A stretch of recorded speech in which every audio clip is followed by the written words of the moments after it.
All right, ladies and gentlemen, now we're going to take a deeper dive into translations.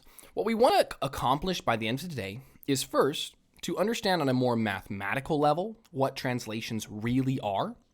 And two, we want to create a set of rules to allow us to translate any point without using a graph.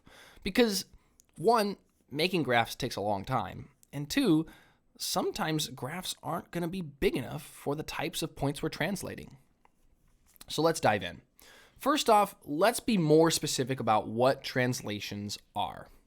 So let's say I had the point right here, 3, 2. A, we'll call it point A, it's 3, 2. And let's say I was asked to translate the point A, 3, 2, 5 units up. Well, that's not too difficult. Translating just means moving. So all I'm going to do is take A, and I'm going to draw my new point in red. I'm going to move it 5 units up. 1, 2, 3, 4, 5. And this would be my new point. We're going to call this point A prime. Now that's going to be a new word for you, A prime. Let's just finish doing it real quick. 3, 7. Okay, A prime. Because I'm trying to get a point across that this is still the point A, it's just been shifted. And so in math, we represent that by writing it as A prime. It's been shifted. It was A, now it's A prime. If I were to shift it again, let's say I was to shift it to the right this time, and this was my new point, I would call this A double prime, because I've shifted it once somewhere and once again. This has gone through 2 shifts, double the prime.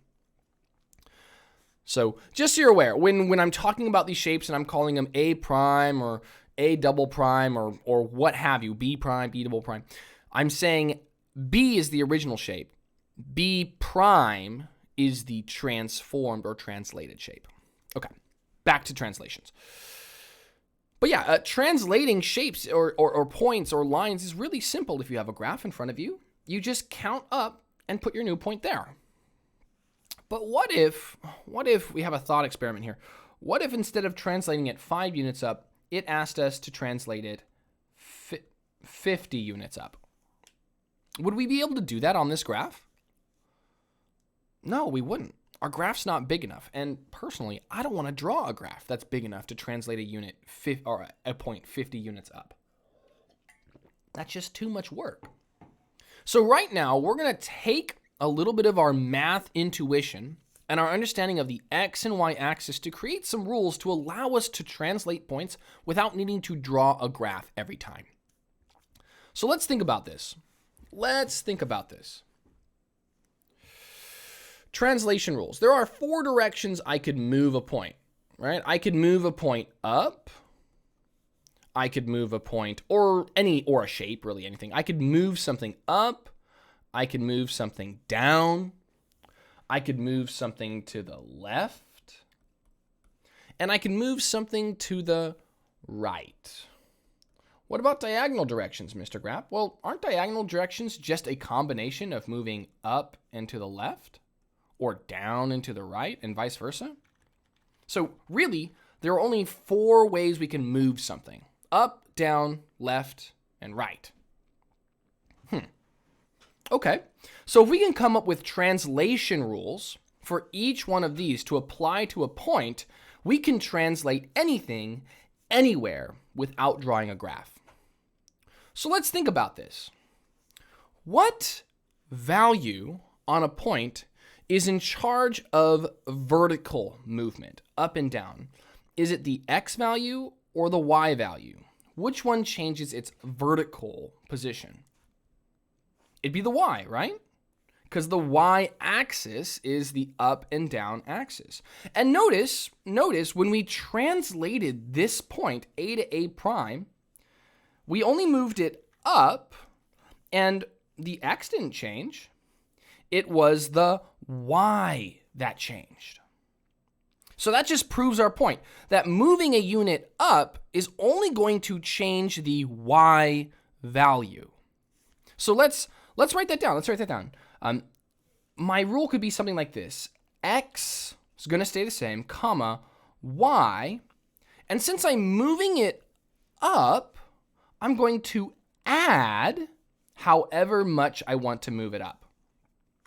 And this, I can prove it to you. I can prove it to you with our example here. Look, we had a prime, so we had a, which was 3, 2.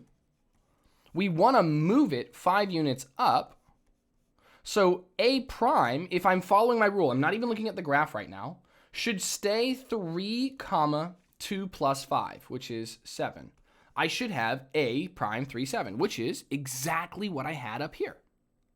So if I wanted to move it 50 units up, all I would have to do is add 50 units to y. So here's a. A again is 3, 2. To move it 50 units up, that would be x, y plus 50, which would be a prime 3, 52. And I don't have to graph it, but I know my point is correct. There it is. Sweet. So you see the power of this? If I can come up with cardinal direction rules for every single direction on the translation, we can do any translation without having to graph a single thing. So let's think about the right direction.